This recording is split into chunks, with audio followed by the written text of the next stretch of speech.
In today's video, we're going to talk about two massive MCU future projects that may be coming up very soon that have stirred the pot and have caused controversies already. So, what is good, YouTube? Warstu here. If you are new around there, make sure to subscribe to never miss any Marvel, DC, Kaiju, Monsterverse, pop culture-based content that I try to deliver on a daily basis. Could subscribe channel, turn notifications on, and let me know how freaking excited are you to 2025. There's so many good freaking movies coming out, video games, and even TV shows with The Last of Us Part 2 or Last of Us 2 later this year. Also, if you want to see the beautiful expanded view voice, check us out on Instagram and check us out on Twitter, VoiceGG. All right, let's get into it. So, Avengers Doomsday is Marvel's next big project. We recently went over the elite description that had the casting list, had when they were filming, from Production Weekly. And as I've always said, Production Weekly seems to get less credible as the years go on, but it somewhat does look credible. So we know they're shooting in England, London. It's not actually London. I don't get why people say London. It's just outside of London. March 2025, and it's got a massive cast list. Not the entire cast list. Some people got scared because certain actors weren't on it. They're not going to list the entire casting list. It's just the main people that are going to be in the movie.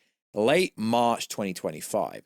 And then we get a so-called, you guys hate it when I put the word so-called on it. Then we get an insider coming out saying that the story for Avengers Doomsday is complete. As we know, Stephen McFeely is the writer. That's not going to change. So the story is complete. What does that mean? That means the Russo brothers, that means Stephen McFeely and Kevin Feige, they've all come up with a story. But the script is still being written, and they have until March to finish the script. Now, just because the script isn't finished doesn't mean you have to worry like people are worrying on social media. I can already see it on Twitter. People are worried saying, no, this is going to be a train wreck. This is going to be trash. So technically the movie's delayed. No, it's literally January. They're not shooting till the end of March. People thinking it's going to be a mess. Now, anything you should know about the Marvel Cinematic Universe history is Endgame, Infinity War, Captain America Civil War. The Russo brothers do not miss. They don't miss.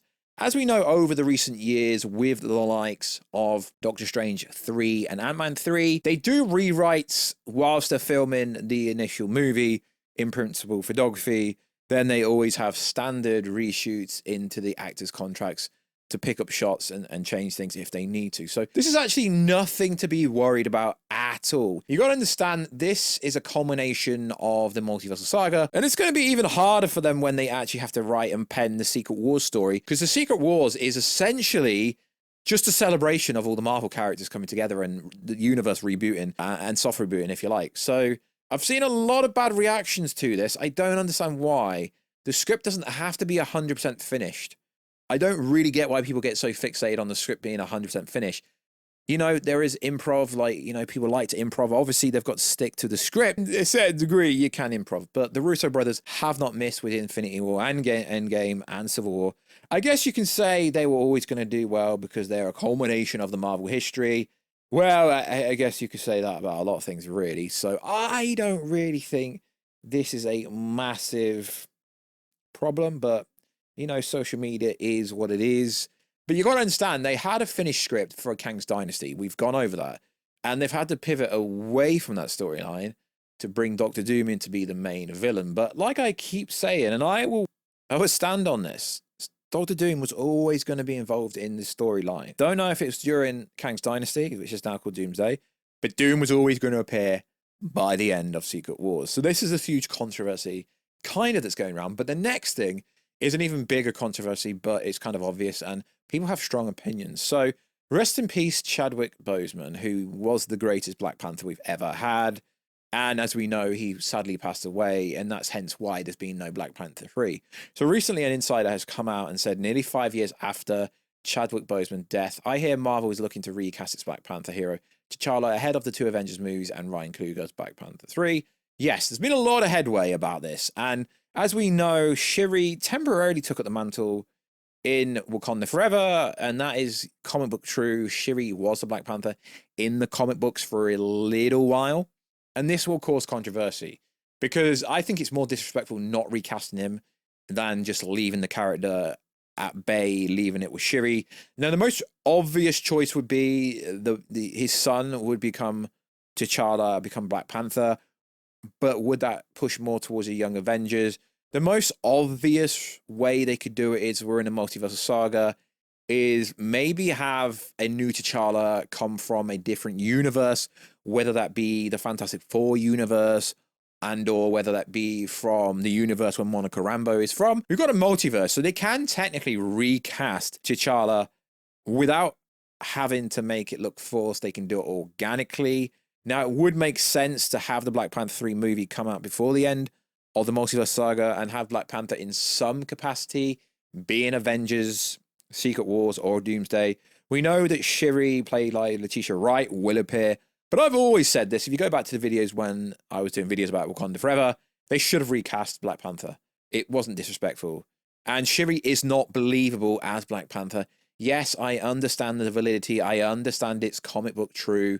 But this was always going to be the case. We know that Iron Man, Captain America, so on and so forth, will all be recast come the new universe after Avengers Secret Wars. I very much doubt many of the main Avengers that started would actually make it past the end of Secret Wars. I'm not saying they're going to die, but there will be major recastings. I can't see them keeping, the said characters. And obviously there is no Iron Man at the moment, so they need to recast Iron Man anyway. Or they could do, the thing they're going to do anyway, where they have, an evil version of everyone and have them replace them. But no, they're getting old. They need to recast everybody. So recasting T'Challa, having a new Black Panther isn't bad at all. But it will always cause controversy because some people see it as disrespectful.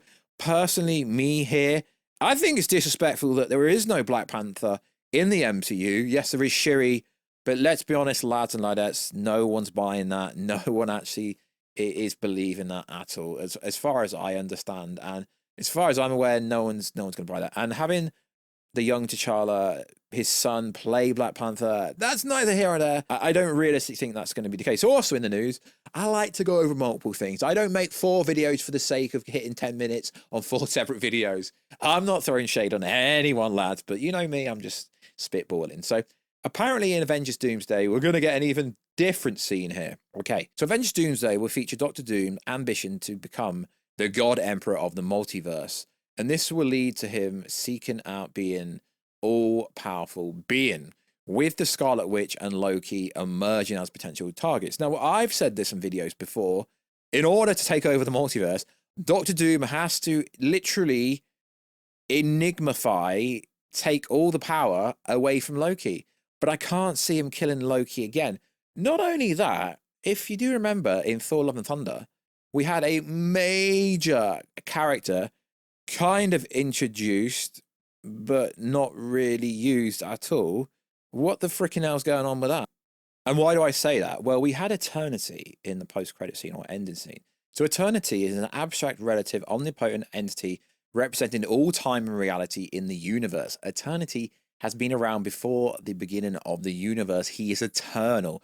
Now, why do I say this? Well, if Victor Don Doom, I've said that wrong on purpose, if his plan is to essentially arise, no, I'm talking about Solo Leveling 2. Sorry, wrong video. If his plan is to essentially become the God Emperor of the whole multiverse, do you not think Eternity would have something to say about it? Seeing as if you read up on Eternity, I don't pretend to be a massive comic book fan like some other people, but if he's going to essentially, if Doctor Doom's plan is to become God Emperor of the multiverse, surely he's going to have to take out all the omnipotent people, like Atlantis, aka God Loki. I think he's Atlantis, like Eternity. Because if Eternity is, an omnipotent representation of all time and reality in every universe, shouldn't Eternity have something to say? There's going to be a lot of players in this movie that people aren't going to be expecting. And that's why I love going over all the little informations, right, that come out about said movie, because Doctor Doom doesn't want to sacrifice himself. Would he sacrifice Loki? Would Marvel let Loki die again? Tom Hiddleston is he's a beloved person in the Marvel Universe. Would they do that to him again? We don't know. And then we talk about Spider-Man 4. Spider-Man 4 is going to have some climactic battle between Spider-Man and Doctor Doom, reaching a climactic fight, resulting in the web-slinger's tragic demise. But then all of a sudden, Tom Hardy Venom comes out of nowhere and changes everything, reviving Spider-Man and forging an unbreakable bond. Like I said, I talk about loads of stuff inside one video. The title always is trying to be subjective of what I'm talking about, but I will always talk about multiple things. So yes, there's lots of people saying, yo, the Spider-Man 4 storyline and the script is a mess. And essentially some people are alluding to Sony's going to lose the rights to Spider-Man if they don't start shooting next year. Trust me, Spider-Man 4 will be started to shoot next year.